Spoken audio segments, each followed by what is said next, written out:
So the Nauru Citizenship by Investment program is live, and I'm going to discuss in this video if this is the right time to start this program. Is it wise to wait? What is the price point? This obviously it comes under the cheapest programs that would be available, and this really competes with Vanuatu, if at all, and not only just on price, but also some of the functionality or some of the features.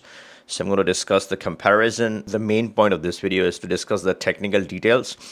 There's some advantages and there's some disadvantages. So in my opinion, and I wanted to discuss both so you could make an informed decision. And again, this is no kind of advice or no immigration advice. This is my personal assessment of this program and my thoughts over it, right? If you look at some of the documentation published by the government, it is fascinating that from application forms to every single detail is spelled out at the constitutional level. And they've also created this fancy brochure where they have the marketing material and technical details. So this is interesting that the government has created its own marketing brochure. So yes, there would be agents who would be appointed for the program. There's currently one agent, but yes, you could have multiple agents. But eventually the government is also showing a lot of interest in the marketing of this program. The funds are really important for Nauru. The economic condition has really gone down, so they really need the funds, and that's the reason that's really driving this program. Now let's look at some of the pricing.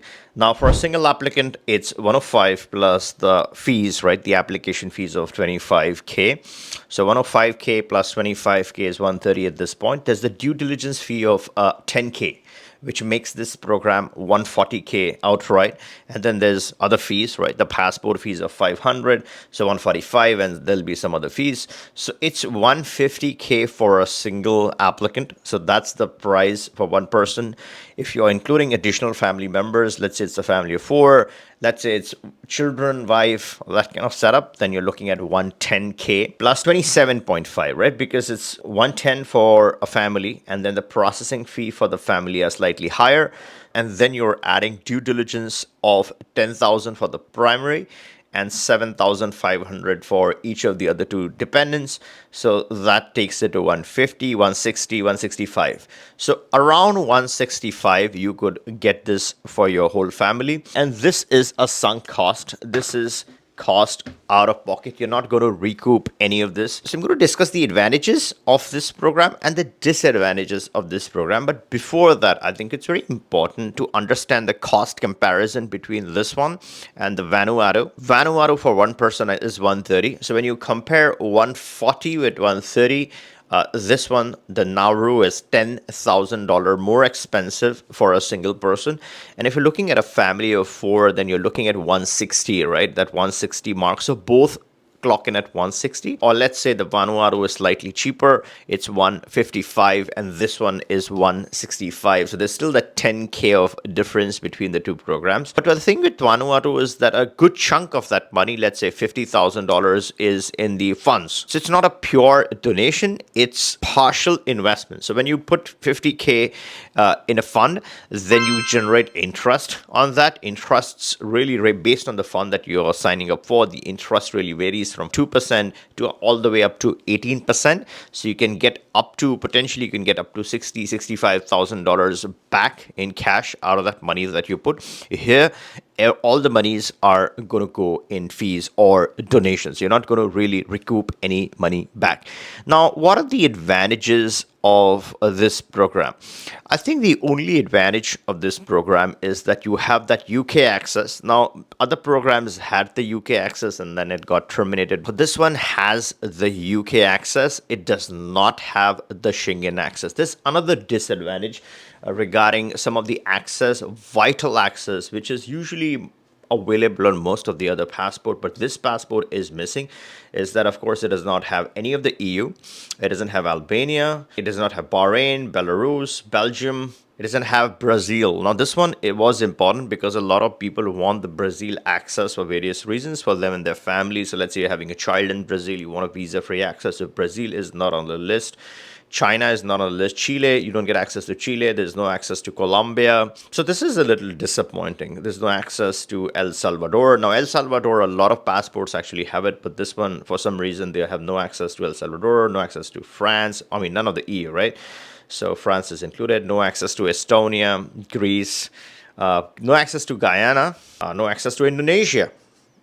Uh, and what's really truly disappointing is that no access to Laos, and the list is pretty heavy, right? No access to Mexico. Now, this is a very, very disappointing one. Let's say getting a residency from Mexico, you would ideally would have liked to have visa-free access on this passport.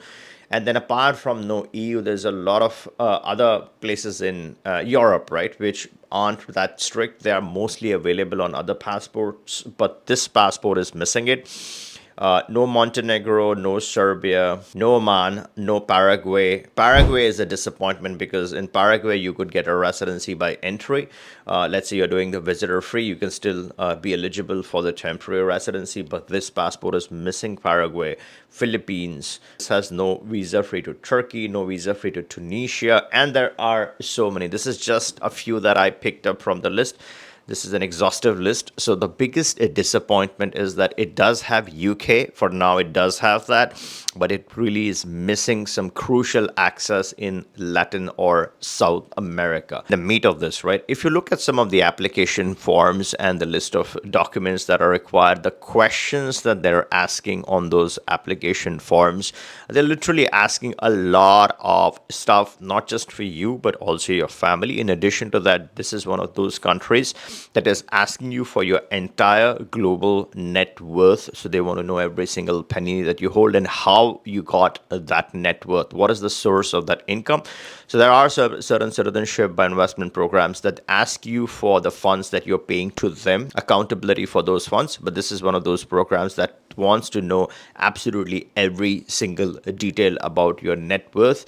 And then it also has a lot of information that is collecting from your relatives. And then one of the most striking things is that they want to know every single business that you hold, and you certify, you testify that there's no other business that you do that you haven't documented on the form. Now, although one might not be doing anything wrong or illegal, some people like to keep their matters private, but once you literally give all the information, every single piece of detail on this form, then obviously this is going to be run through different agencies, right, for due diligence purposes. Some people like that, some people don't like that. In my personal opinion, giving way too much information to an entity that you're not familiar with, so they might say that, hey, they're the best and the best, they're the government, and you're the one who they're accepting as their citizen.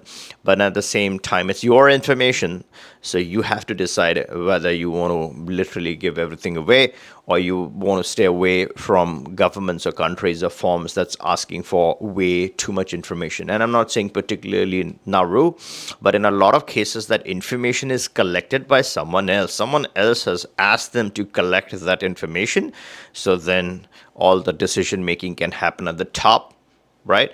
And that is the standard problem with some of these pay for passport schemes. Should you start this program right now? Is this the time to jump on it right before anything changes?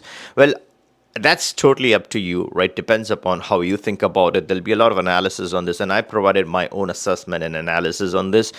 In my opinion, and this is not immigration advice, right? In my opinion, this is my own personal thoughts. I think it's way too early to jump into this. They're really hot while we speak. Things and details are being discussed. From a competitiveness perspective, because it's missing some of that real obvious access that you need on a passport, I think that's a slight disappointment. The UK is good, right? UK is always handy. That's good access that you would have. So for that reason, yes, this is a decent passport.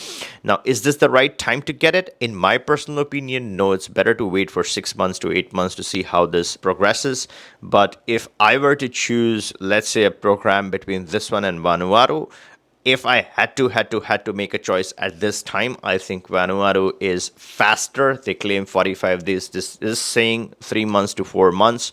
Hopefully they stick to that time frame, but because this is just launched and they're going to be extremely particular about that due diligence, right? Again, depends. I would at least give this program 8 months to a year to mature, and then I would think about making this decision. All right, I hope you liked this video. If you did, give me a thumbs up. Make sure you're subbed, and catch you in the next one.